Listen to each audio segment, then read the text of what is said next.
Assalamualaikum warahmatullahi wabarakatuh. Halo teman-teman YouTube, selamat datang kembali di channelnya aku, Nita Nafis.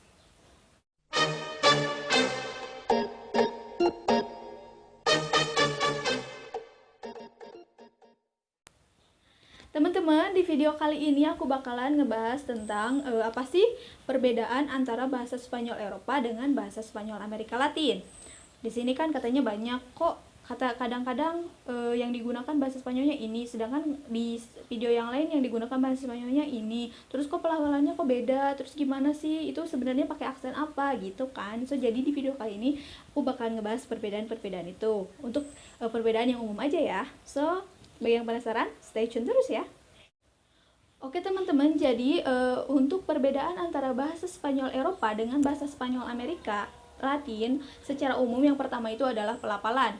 Dimana contohnya, ketika di dalam bahasa Spanyol Eropa untuk pelafalan huruf C dan huruf Z itu ketika mereka bertemu dengan huruf vokal I atau E itu umumnya pelafalannya adalah berbeda. Sedangkan untuk di bahasa Spanyol Amerika Latin untuk pelafalan C, untuk pelafalan S dan untuk Z ketika mereka bertemu dengan huruf vokal I dan huruf vokal E maka pelafalannya akan sama. Contohnya untuk kata casa yang berarti dengan rumah dan casa yang berarti berburu itu pelafalannya untuk Spanyol Amerika Latin itu adalah sama, casa dan casa, casa untuk berburu dan casa untuk rumah. Sedangkan untuk bahasa Spanyol Eropa itu pelafalannya beda. Casa yang berarti rumah itu adalah pelafalannya casa, sedangkan untuk casa yang berarti berburu pelafalannya adalah casa. Jadi si Z-nya itu dibaca TH, seperti itu teman-teman. Oke teman-teman, untuk perbedaan selanjutnya yang kedua itu adalah tata bahasa, di mana di sini untuk penggunaan pronomina tertentu serta untuk penggunaan pasado perfecto dan preterito. So, untuk bahasa Spanyol Eropa di sini mereka itu memiliki 5 kata untuk merujuk pronomina orang kedua. Di mana itu fungsinya itu ditentukan berdasarkan gender, formalitasnya dan juga jumlahnya. Yang pertama itu adalah tu. Tu ini merupakan pronomina orang kedua tunggal, di mana tu ini fungsinya sama seperti kata kamu atau Anda. Nah, tu ini biasanya digunakan itu untuk ranah yang akrab atau informal. Yang selanjutnya yang kedua itu adalah usted. Nah, usted ini dia itu fungsinya seperti kata Anda. Nah, usted ini digunakan untuk ranah yang formal. Nah, di mana usted ini digunakan ketika misalnya kita berbicara dengan orang yang lebih tua dan orang yang kita tidak kenal. Jadi, usted ini untuk menunjukkan rasa kesopanan kita. Seperti itu, teman-teman. Yang selanjutnya yang ketiga itu adalah vosotros atau vosotras. Oke, teman-teman, vosotros atau vosotras ini merupakan pronomina jamak. Nah, di mana si vosotros atau vosotras ini dia itu digunakan pada ranah yang informal, yang fungsinya itu sama dengan kata kalian. Contohnya di sini untuk vosotros dia itu digunakan pada saat kita berbicara kepada dua orang laki-laki atau lebih, sedangkan untuk vosotras dia itu digunakan pada ketika kita berbicara kepada dua orang perempuan atau lebih. Tetapi ketika kita berbicara kepada dua orang atau lebih dengan gender yang berlainan, perempuan dengan laki-laki, maka yang lebih tepat digunakan itu adalah vosotras. Vosotros.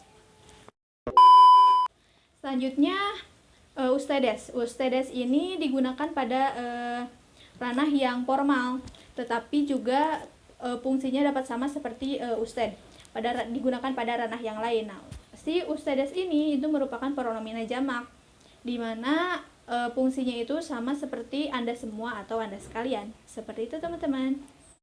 Oke teman-teman, jadi yang tadi aku jelasin untuk subjek-subjek itu adalah merupakan penjelasan dari fungsi-fungsi pronomina orang kedua di dalam bahasa Spanyol Eropa. Sedangkan untuk di bahasa Spanyol Amerika Latin, mereka hanya menggunakan 3 subjek. Yang pertama adalah tu, yang kedua adalah usted, dan yang ketiga adalah ustedes. Di mana tu dan usted mereka itu memiliki fungsi yang sama, tetapi untuk ustedes dia itu memiliki fungsi ustedes dan juga memiliki fungsi dari si vosotros dan vosotras. Gitu teman-teman.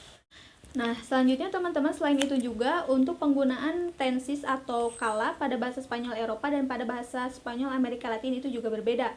Di mana penggunaan preterito itu biasanya dipergunakan untuk mengungkapkan past tense pada bahasa Spanyol Amerika Latin. Sedangkan untuk pasado perfecto itu biasanya digunakan pada bahasa Spanyol Eropa. Dan pasado perfecto ini juga digunakan sama untuk mengungkapkan si past tense. Nah, contohnya di sini itu untuk kata saya sudah sarapan hari ini. Saya sarapan hari ini. Contohnya untuk bahasa Spanyol Amerika Latin penggunaannya adalah hoy soy desayune, dan untuk bahasa Spanyol Eropa itu digunakan adalah hoy soy he desayunado, seperti itu. Nah, untuk perbedaan selanjutnya yaitu adalah perbedaan kosakata, di mana tentu saja terdapat perbedaan antara kosakata di dalam bahasa Spanyol Eropa dan bahasa Spanyol Amerika Latin. Dan sama juga sih untuk penutur bahasa Spanyol di beberapa negara, tidak hanya di Eropa dan juga di Amerika Latin, itu mereka punya kosakata juga yang berbeda. Nah, kosakata yang umum berbeda antara bahasa Spanyol Eropa dan bahasa Spanyol Amerika Latin contohnya adalah sebagai berikut. Nah, contoh yang pertama, perbedaannya dari kata komputer. Komputer di dalam bahasa Spanyol Amerika Latin itu berarti dengan computador atau computadora. Dan untuk bahasa Spanyol Eropa itu adalah ordenador. Tetapi aku pernah dengar juga untuk penutur di bahasa Spanyol Eropa, khususnya di Spain, kadang ada yang sama untuk komputer juga mereka menggunakan computadora, seperti itu. Untuk perbedaan selanjutnya itu adalah kata yang selanjutnya adalah kulkas, di mana untuk bahasa Spanyol Amerika Latin mereka menggunakan nevera atau refrigerador. Nah, sedangkan untuk bahasa Spanyol Eropa mereka menggunakan frigorifico. Seperti itu. Nah, selanjutnya untuk pulpen. Di bahasa Spanyol Amerika Latin mereka menggunakan fulma. Sedangkan untuk bahasa Spanyol Eropa mereka menggunakan boligrafo. Nah, untuk yang terakhir perbedaannya di kata mobil. Mobil di dalam bahasa Spanyol Amerika Latin mereka menggunakan kata carro. Sedangkan untuk bahasa Spanyol Eropa mereka menggunakan coche. Seperti itu, teman-teman. Jadi teman-teman, itu tadi beberapa perbedaan yang umum di antara bahasa Spanyol Amerika Latin dan bahasa Spanyol Eropa. Aku harap kalian dapat belajar dari perbedaan-perbedaan yang aku sampaikan tadi. Aku harap kalian paham. Dan terima kasih bagi kalian yang sudah nonton video ini. Aku harap kalian suka, aku harap kalian enjoy. Jangan lupa untuk di like, di komen, dan di share. Dan apabila kalian punya pertanyaan, mangga boleh silakan tulis di kolom komentar. Terima kasih teman-teman. Hasta luego, hasta mañana. Bye bye. Assalamualaikum warahmatullahi wabarakatuh.